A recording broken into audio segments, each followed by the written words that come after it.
Hunters have the utmost respect for animals. And I think that's a really hard thing for people to see. How can you love something and respect something that you kill? It's just a hard concept, right? Hey, what's up guys? So Jubilee has released a new video, but with vegans and hunters, as opposed to their previous one that was, I think, vegans versus meat eaters. We're gonna skip the intro stuff because this video is extremely long. First prompt is, I care about animals' well-being. Walk forward if you agree.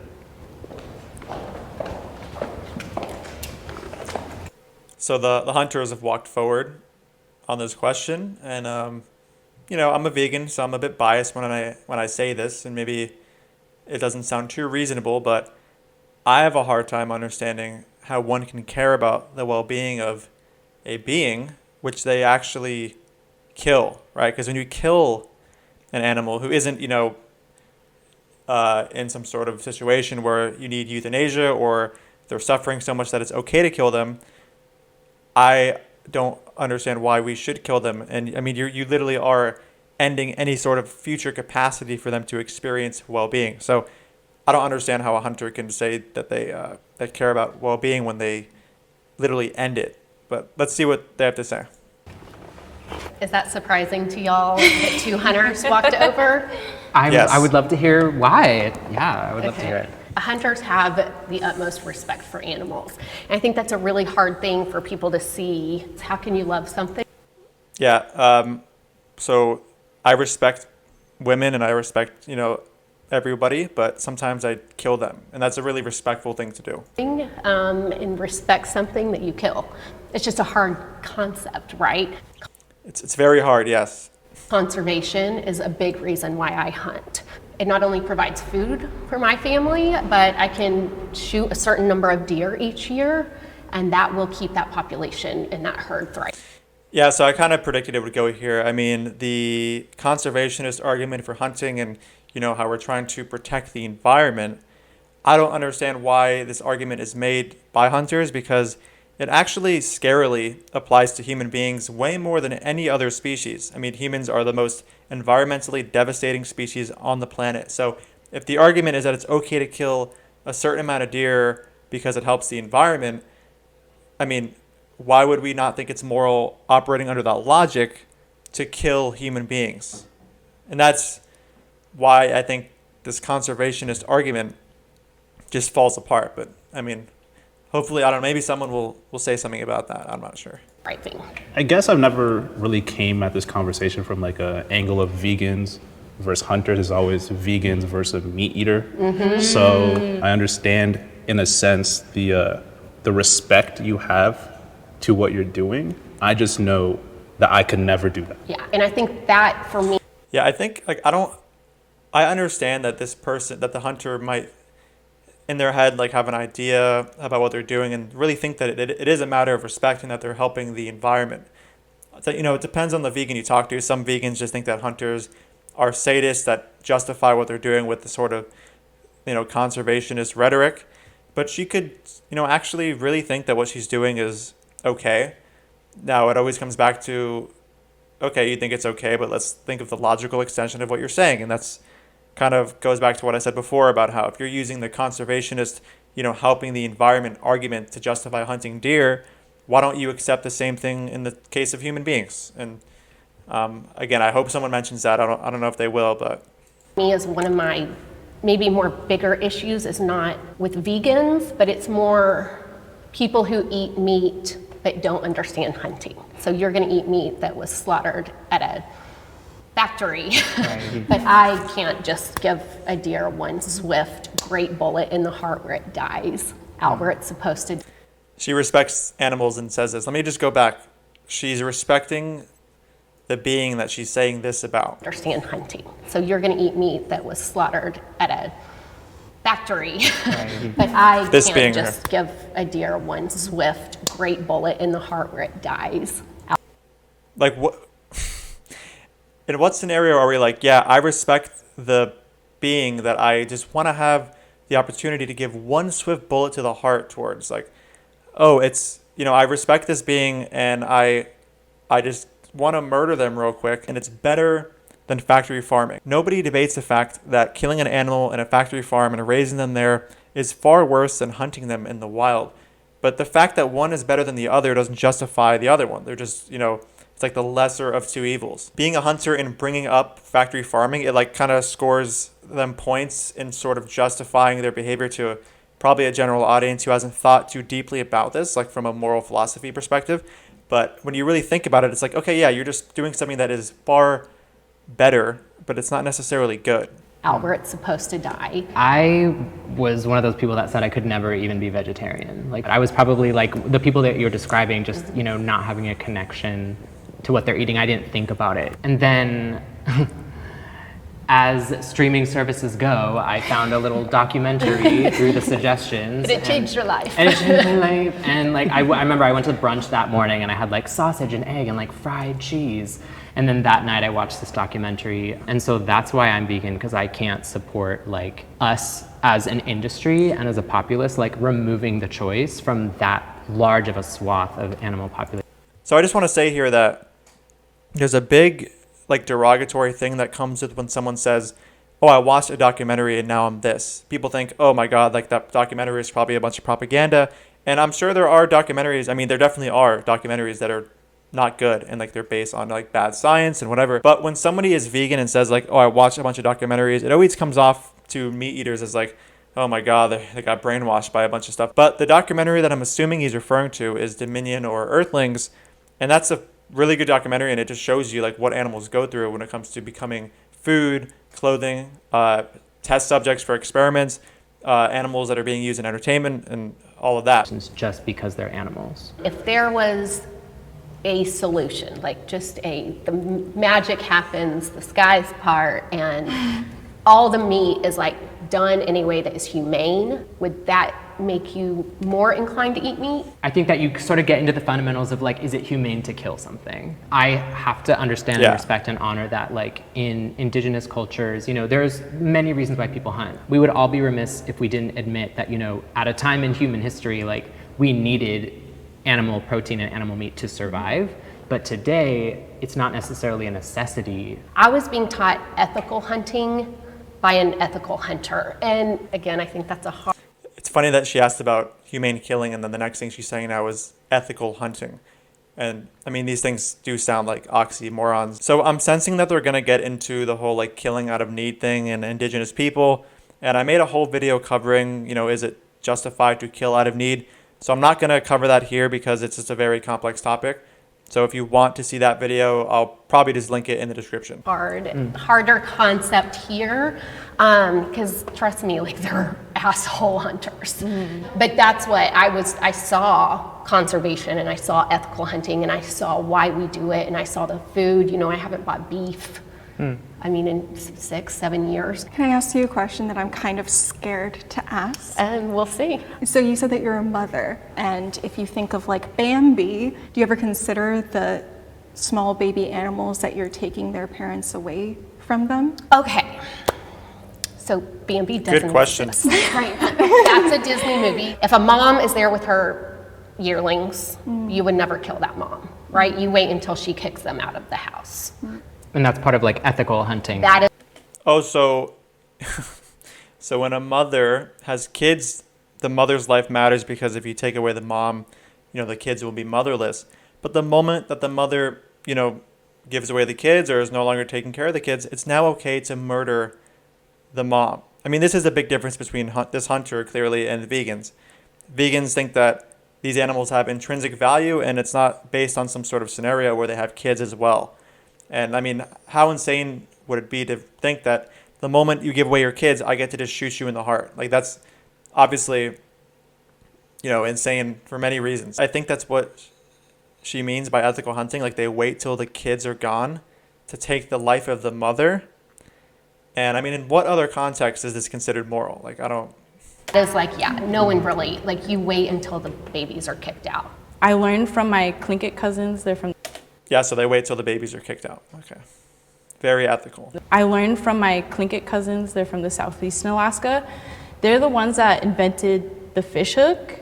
It was so wide that only a full-grown halibut could get caught. It's a generational thought. You're not just thinking about, oh, I need food tonight. You're like, how do I make sure I protect their natural processes? When fish hooks are made now, anything can go. So many of our pre-colonial traditions were staying in balance with animals, and we had so many practices that prevented overhunting. And the people who are living off the land, who are fighting for the land, are getting last priority. We're not allowed to fish if there's commercial fishing. We're constantly being watched and fined. Yeah, so the topic of indigenous people and veganism is a very tough one. There are some vegans that think that we should not be imposing veganism on any sort of indigenous culture because it's their culture. Now, obviously, this is just an appeal to nature fallacy, and we would never accept people hunting and killing humans as a part of their culture and say like, oh, you know what, it's justified because it's their culture.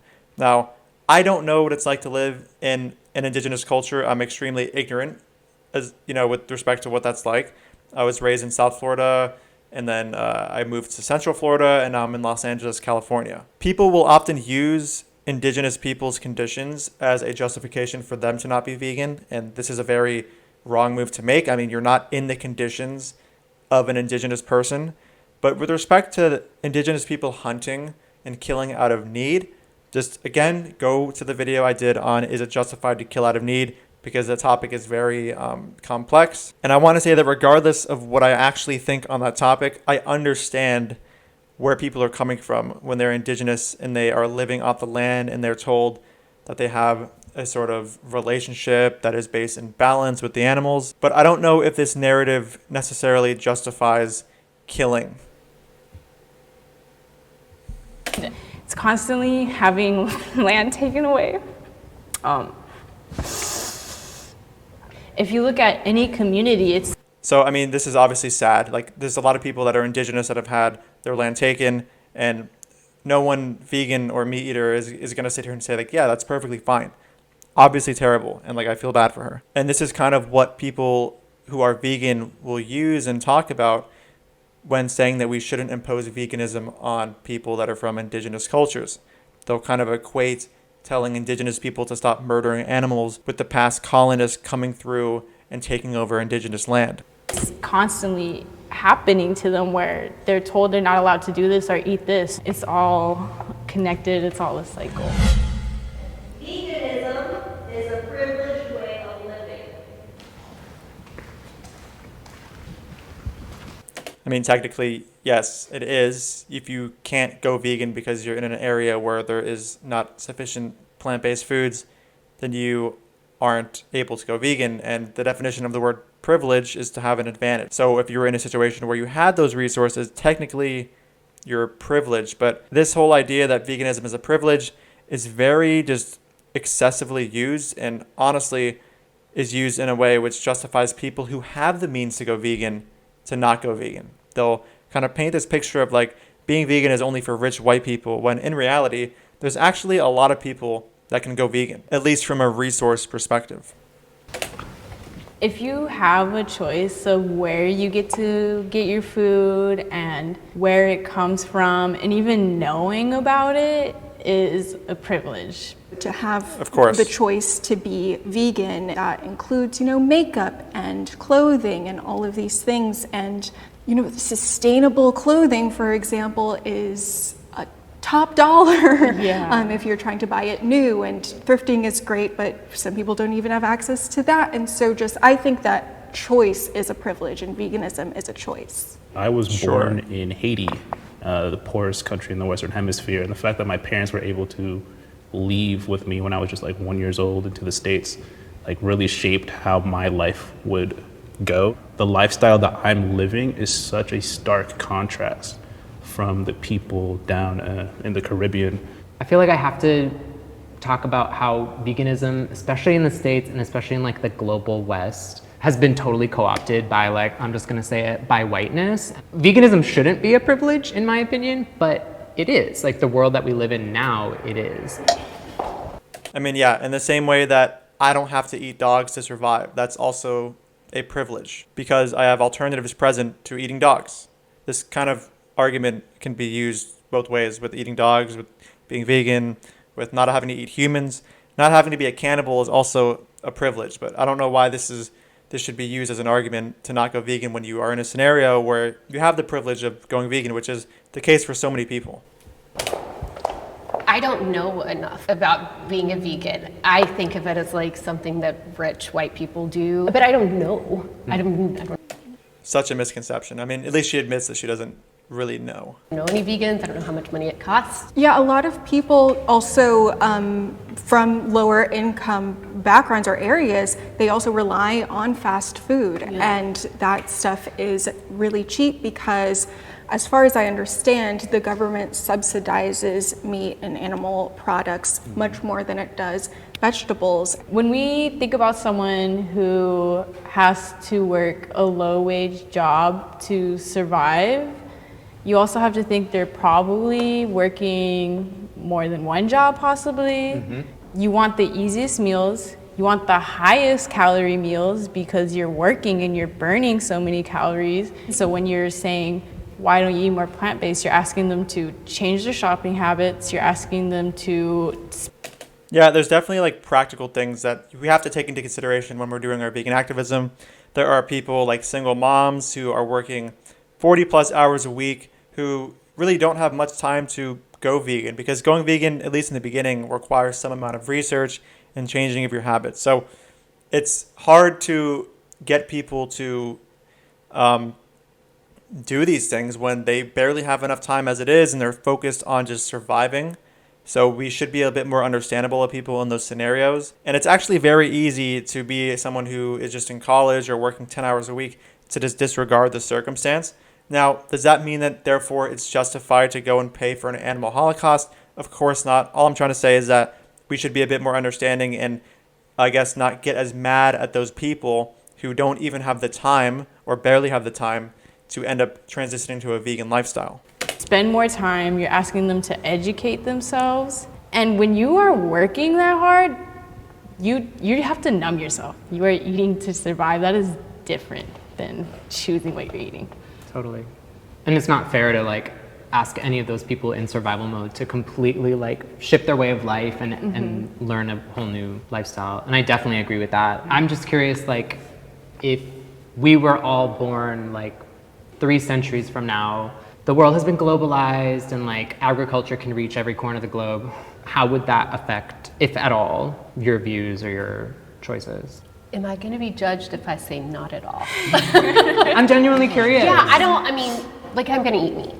I don't want to say there's no reason to not eat meat, but there's maybe no reason for me not to. I mean, this is very vague, like no reason with respect to what? If it's with respect to necessity, of course there's no reason to eat meat. You can thrive on a plant-based diet. The science says this. I mean, it's very, very obvious at this point, especially in 2021. But yeah, very vague here when we say like there's no reason. There is a reason if you're seeking pleasure. If that's your reasoning, like I want to gain pleasure from consuming meat, that there is a reason to eat meat in that scenario. But with respect to a need, of course not. There's not a reason. Not muscle gain either. You can gain muscle on a vegan diet as well. Yeah, I get it. I'm feeling judged. I'm not judging, but I don't understand. I'll be honest, I don't understand. I mean, like I still cry when I kill something. I mean, I love the animals, but they're still just animals. So weird. She cries. I mean, this is probably related to how she has convinced herself that what she's doing is good and it's for conservation.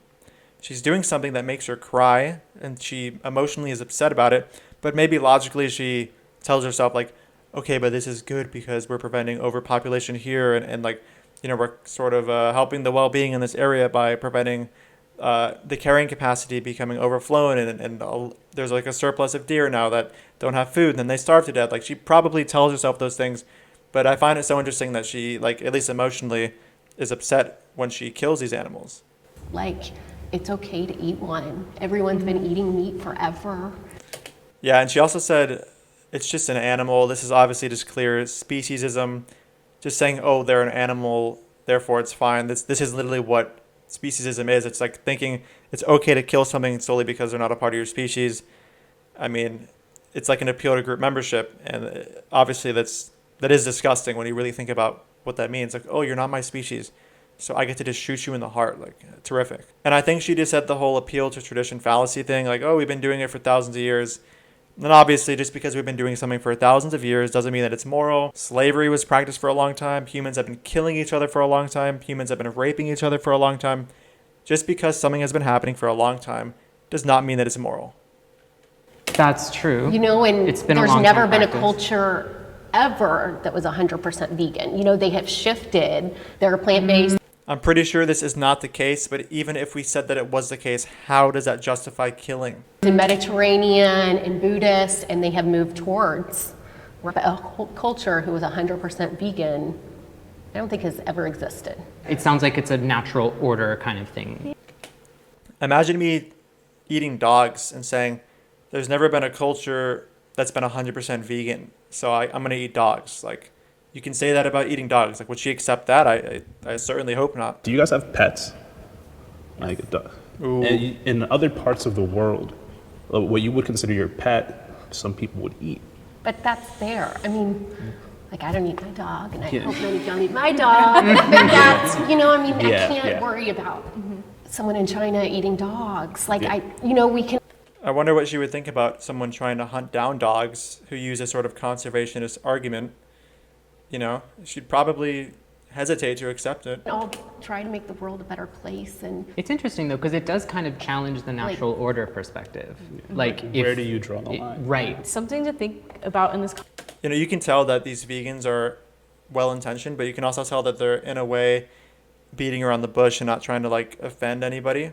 If I was there, I would probably nicely try to push her a little more on this. But I guess, I understand being, this channel gets millions of views. You might not want to come off a certain way, and you might be managing your behavior.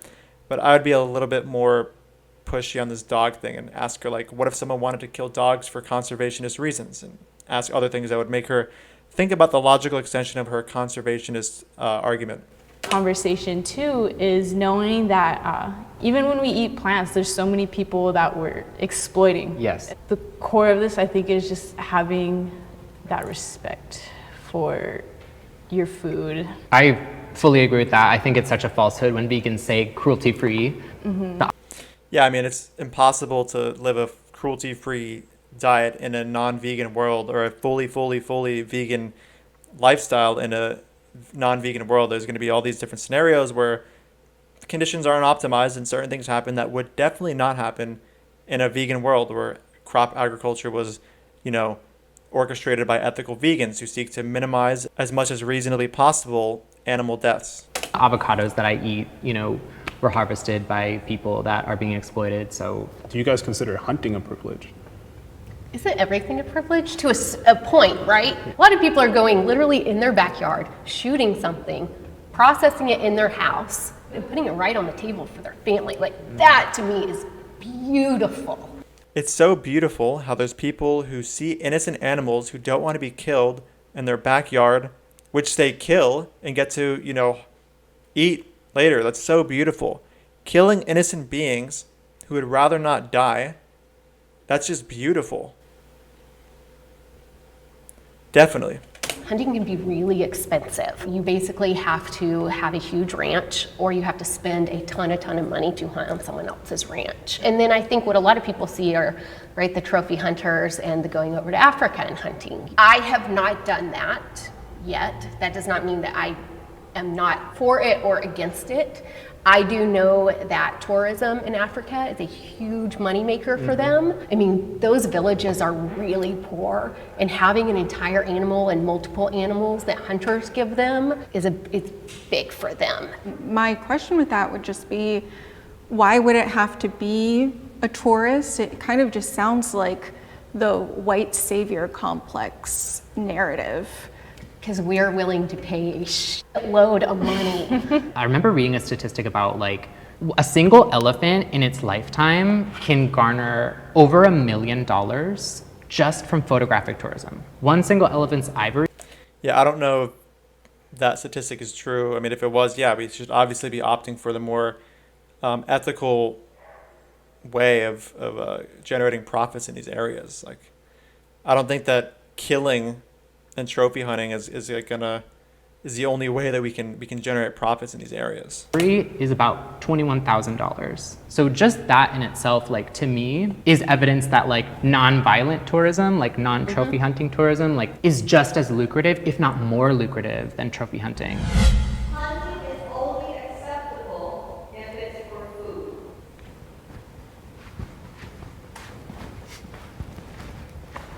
Oh, wait, I agree with this. Yeah, I mean, to the vegans that just walked up that agree with this, it's like, what do you mean? Like, so if I go and hunt a human and it's for food, is it acceptable, morally acceptable? What about a dog? What about a cat? Just because you have the intention to go and eat an animal which you killed, I don't think that means that it's okay to do that. Maybe they think in a need survival situation, I don't know, let's hear what they have to say. Come on, Brent. If this was asked first, I would have disagreed. But after hearing your story, it is necessary to an extent. If you're Okay, so yeah, it's the whole like necessary thing, I guess. hunting for food, then you're saying that your life is more important than that other animal's life, and that is more reasonable to me than saying that your pleasure or your trophy or whatever. Yeah, it's certainly more understandable to hunt out of need to survive than hunt just for a trophy or like some sort of pleasure seeking. But again, if you want to hear my thoughts on hunting and killing out of need, just go to the video I have. I think it's titled like, is killing out of need justified or something like that. Is more important than an animal's life. There's also safety, which I now realize, and it's like almost 2 hours if you needed a medical emergency evacuation. So yeah, I don't know any killing besides safety and like food, and then we still try to make the most out of the body and the fur, and we'll try to like feed it to the dog team. So There is just the biology of land, and there's biology of carrying capacity, and there's biology of how these animals have to be, taken care of. I know. This all applies to humans. Like, if you use this whole conservationist thing, you got to accept killing humans to be consistent, unless you think there's like a symmetry breaker between humans and animals. But again, humans are the most environmentally destructive species on this planet. So why would you not kill them for global conservationist reasons if you operate from this reasoning? That if people are not hunting, those deer are going to starve. There's not enough food, there's not enough water, there's not enough shelter. So to me, I will take. Should we kill humans that are currently starving in other parts of the world? I don't think so. I think that'd be insane. But Take one for the team, and I will shoot a few deer this year to keep the land in check and the ecosystem in check. I don't disagree that maintaining equilibrium of an ecosystem is important. My question to that would be like, what's actually sitting at the root cause of the deer overpopulation? Is the root cause that people aren't hunting enough, or is the root cause that their land is being taken away? But me making assumptions, hunting is a Band-Aid solution. Like, I wish I could answer a very smart and based on data, done. I mean, look at Los Angeles and Dallas, and where are animals going? Right. They're dying. But what is the solution? I don't know. the U.S. a lot of the times have. Yeah, that's a complex question that's going to require a bunch of data to really figure out. I don't have the empirics on my mind at the moment, but I do recall seeing a lot of studies in favor of what he was kind of insinuating about how the problem isn't that people aren't hunting enough, it's that land is being cleared and it's causing, concentrations of different populations in other areas. But I'm not really sure. I don't want to speak to that with complete certainty at the moment because I don't have it all memorized. But yeah, let's keep going. Has tried to decide what animals need to go or not without the guidance of indigenous people who have been doing this for thousands of years and who have relationships with the animals. There are solutions, there are people that know it, and we need to push people in power to uplift voices. Listen, I feel like this is going to be offensive to some people, but I have a hard time thinking that she's speaking from a perspective that is based in empirical data and actual studies. It sounds like she just sort of has a belief that indigenous people and the way that they go about hunting just is the way to seek ecological balance. I don't know for sure. Like, I don't know where she's not really giving her reasons for why she believes it. She kind of just made the statement that, you know, we're not consulting with indigenous people and trying to solve this problem. Who have this knowledge. My diet is healthier. Yeah, I mean, a vegan diet can certainly be healthier than a non-vegan diet, but that doesn't mean that a vegan diet is inherently healthier than a non-vegan diet. A vegan can hypothetically be having Oreos and potato chips and a bunch of bullshit, while somebody else is eating whole plant-based foods along with the occasional steak. And I think we know which would be healthier. Hey, girl. Hey. The question is healthier than what? I chose to come up here because my diet is healthier than when I was not eating a vegan diet. I love a Beyond Burger. Is that healthier than eating rice, beans, and collard greens every day? No, it's not. Do I believe that eating plant-based is healthier than eating animal products? Yes. And if you're super, super intentional, informed about what you're putting in your body, then it's going to be healthier than someone who's not. That's also healthier on an emotional and mental level. There's this detachment, this emotional detachment that you're going through when you're eating an animal, and that to me is emotionally unhealthy. I think awareness is one of the healthiest things. Yeah, I mean, I think the question was more geared towards physical health. But yeah, I can see why one can say that it's not like emotionally healthy, I guess, to do something or eat an animal while being uncomfortable. Like, I find it pretty unhealthy that the hunter is like crying when she kills these animals. Like, she's putting herself in a situation where she's killing these animals and crying thereafter. Like, that just doesn't sound emotionally healthy to me. I know if you like search veganism like online, especially on YouTube, you can see very dangerous vegan diets being like just told to like a massive audience of like young impressionable people. Like, but like Oreos are vegan, Twizzlers are vegan, and it's been 1 a.m. and I've downed a sleeve of Oreos. I'm just like, why did I do that? Just wait till you're 30. Yeah, I'm 24, so I feel like I'll just keep on kicking. I don't know. Coming here, I want to be very careful in extremes. Like, my meat is, my diet is healthier. I don't know that. I don't know you. I don't know you. I don't know you. I believe the meat I eat is better than what you would get at McDonald's. I just think it would be so hard to be a vegan. Like, it seems like so much work. There's a learning curve.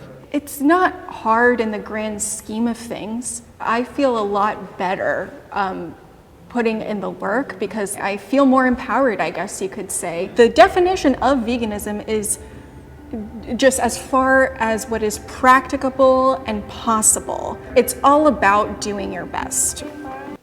Yeah, I think the video's over now. Going vegan is extremely easy. You just need to take some time in the beginning to learn how to do it. Like you said, there's a learning curve, but after you get over that, it's fairly simple. I don't even think about it at the moment. And yeah, I live in LA right now, but when I was living in South Florida, which is much less vegan friendly than Los Angeles, it wasn't that bad. Same with Orlando. And even if there were no mock products, like, it's really not that hard. There's a lot of plants out there that are edible. There's over 20,000. So just take the time to learn it, and it is very easy. So guys, that is the end of this video. I'm sorry if it went on too long. I mean, this video was on its own 19 minutes and 34 seconds. So, inevitably my response is going to be a really long video. Thank you guys so much for watching, and I'll see you in the next video. Dude, even vegans don't get your weird, stupid wannabe sense of irony here. Who is your audience? Nobody gets these dumb jokes. Dude, even vegans don't get your weird, stupid